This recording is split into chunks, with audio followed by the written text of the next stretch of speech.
Hello everybody, Shrouded Hand here. The subject for this video was suggested to me by somebody named Tommy on Instagram. Apparently this case is pretty famous in Finland, but it's not that well known in the rest of the world, so thanks a lot for the suggestion, Tommy. I probably wouldn't have heard about this otherwise. I'll also apologise in advance for my terrible pronunciation of all the Finnish names in this video. Pentti and Hilkka Saarinen had married in 1947 and settled into a house in the village of Krotila in Finland.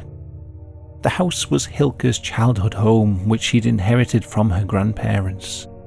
It was a large wooden farm building surrounded by woodland. Together they had 5 children, and according to some reports, home life was pretty normal to begin with. And then something changed, and Pentti Saarinen started to drink more and more, and his behaviour became increasingly violent towards his family. Most of this abuse was directed towards his wife. Neighbours reported seeing Hilkka covered in bruises on multiple occasions, a result of the brutal beatings that Pentti dished out. But whenever they tried to intervene, they were simply told to mind their own business. Other abuses were less visible. Verbal abuse, for example, became a constant feature in their marriage. Pentti would scream at Hilkka, telling her that she was an unfit mother and wife, unable to keep the house clean, cook adequate meals, or look after the children. He also threatened to kill her on multiple occasions. He told her that he could murder her in such a way that he'd never be able to find the body or trace it back to him. One time he even grabbed an axe and chased her around the house with it, swinging it so hard that he took a chunk out of the kitchen table. As time went on, Pentti's alcohol-fueled sadism escalated and the abuses became more and more twisted. Hilkka told neighbours that her husband had forced her to swallow large quantities of table salt as a punishment for some minor mistake. Another time he dragged her by the hair across the room, then forced her head into a bucket filled with excrement and food waste. Pentti Saarinen worked as a mason, but his constant drinking meant that most of the household's meagre income was spent on alcohol. As a result, they often didn't have enough money for food, clothes, or fuel to heat the home. In 1958, the authorities stepped in and took the children, malnourished and dressed in rags, away from the Saarinen home and placed them in foster care. And so, the battered housewife and the alcoholic husband were left together in that big house alone.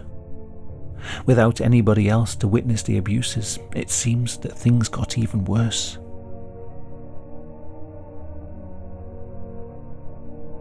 Two years after the children had been taken away, on December the 23rd, 1960, Hilkka was seen going into the woods with an axe and then bringing back a Christmas tree. She stopped and talked to a neighbour about her Christmas preparations. Hilkka had sent a letter to her eldest son, Seppo, who was 13 at the time. She'd invited Seppo to the house to spend the holidays with them, and he was scheduled to arrive on December the 26th. Hilkka and her neighbour chatted for a while longer. They exchanged soup recipes and then talked about what gifts they were buying for their husbands, and then they parted ways. This was the last time that anyone would see Hilkka alive.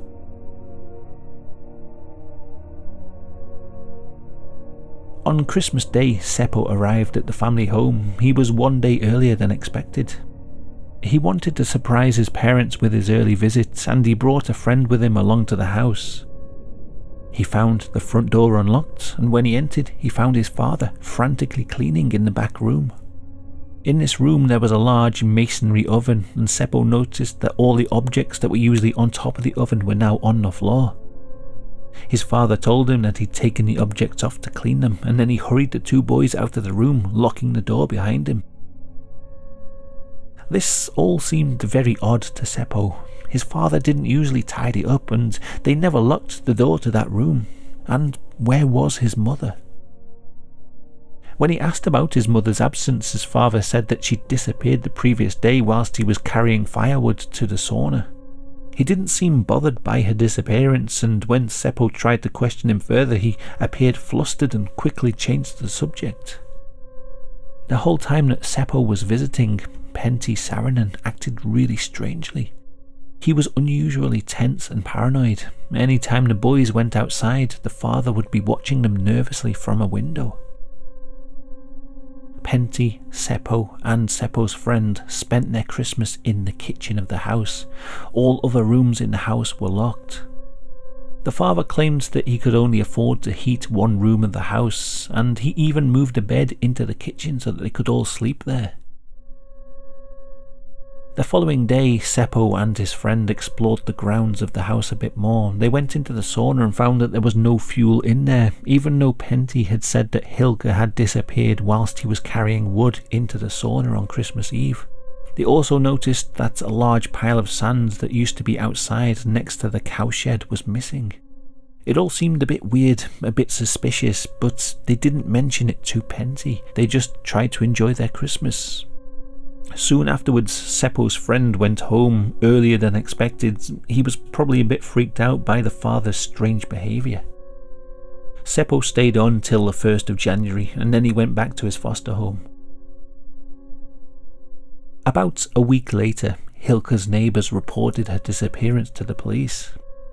Police launched a search for the missing woman, and when they found no trace of her, they began to suspect that Pentti Saarinen had murdered her. Neighbours reported that all the windows of the Saarinen house had been left open for several days after Hilkka had vanished, strange for the dead of winter. They'd also spotted Pentti cleaning all the floors of the house and burning a mattress in the garden. He was brought in for questioning, but he denied all knowledge of where she was. The house was also thoroughly searched. Multiple excavations were carried out on the grounds of the property, but they found no clues as to Hilkka's whereabouts. Over the following 5 years, there was an extensive manhunt for the missing woman, and Pentti Saarinen was brought in for questioning multiple times, but they never found anything else to go on.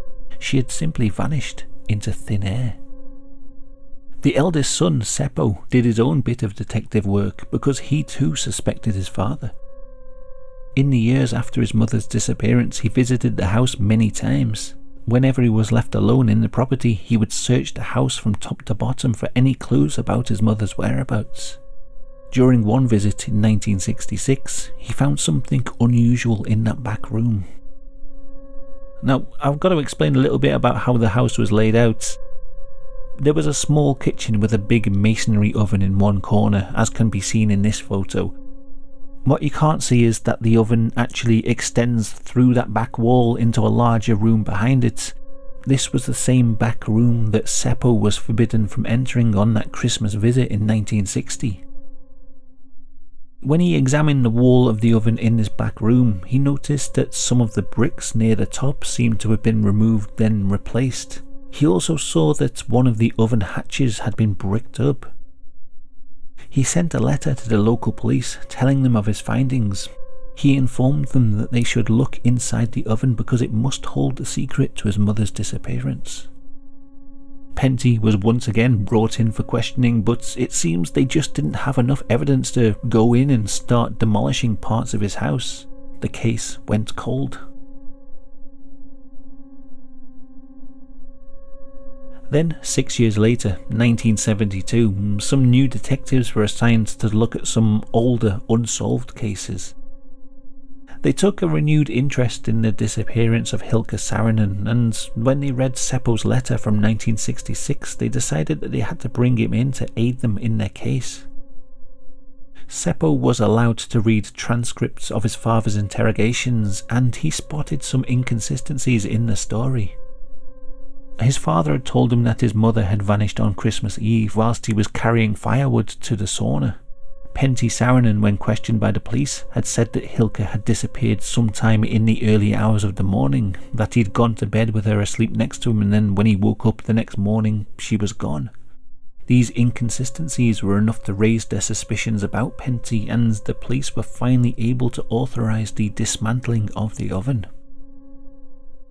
On the 27th of November 1972, Pentti Saarinen was taken to the local police station whilst officers entered his house and began dismantling the back chamber of the oven. Inside, they found that the oven was filled with sand, and as they dug into the sand, they found the body of a woman.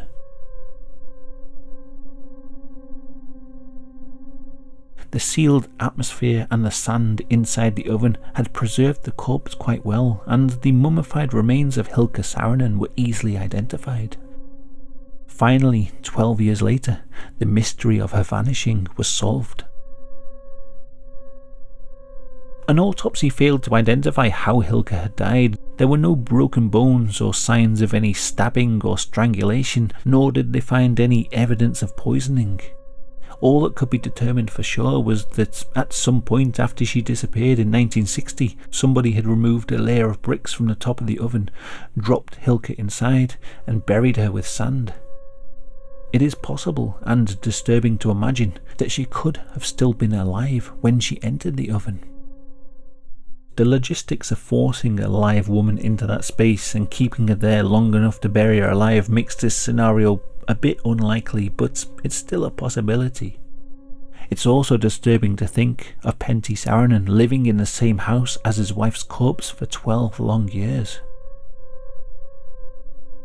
Pentti, of course, denied killing his wife or hiding the body in the oven, but the evidence seems stacked against him. Who else but he, a known abuser who had repeatedly threatened to murder his wife, could have done it? Who else could have dismantled and rebuilt the oven in his own home other than Pentti Saarinen, a man who had worked for years as a mason? He made some wild claims about Romani gypsies breaking into his house just before Christmas, but this was quickly dismissed. The prosecution argued that, as Pentti was a known abuser, it was likely that he'd killed her whilst he was beating her, but there was no way to prove that he'd murdered her intentionally. He was charged with manslaughter and sentenced to 8 years imprisonment. However, 6 months into his sentence, the Court of Appeals decided that there just wasn't enough evidence to prove that Pentti had killed Hilkka or put her in the oven. He was released immediately and went back to live in that house, complete with its demolished oven, and he remained there until his death in 1986. Officially, the crime is listed as unsolved on the police records, despite all the evidence pointing to Pentti Saarinen. After Pentti had died, the oven murder house became a bit of a dark tourism spot up until the building was demolished in 2015. There's some decent pictures online from urban explorers who entered the property to take some morbid photographs. They give an eerie and sad insight into Pentti Saarinen's final years. This post on the Ghost Funfair Urban Exploration blog describes how in 2012 they found that the house was still relatively untouched. It looked like only one room was actually used. It had a mattress on the floor where Pentti had been sleeping. Another room was used as a garbage dump. The floors were littered with old bottles and corks. It appears that Pentti spent his final years alone in the house, drinking himself to death whilst the rest of the building fell to ruin. The oven, they discovered, was still in its demolished state after he died. Pentti had never repaired it, despite having the skills to easily do so. For 13 years, he just lived there, with that demolished oven a constant reminder of his dead wife.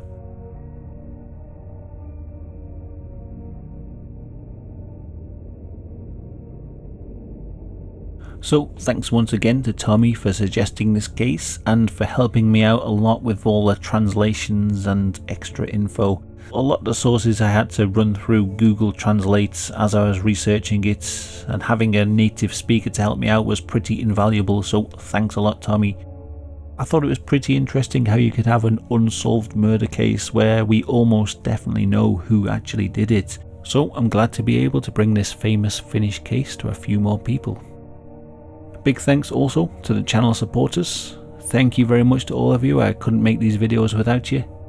Let me know what you think in the comments down below, and if you like this video then check out my other contents.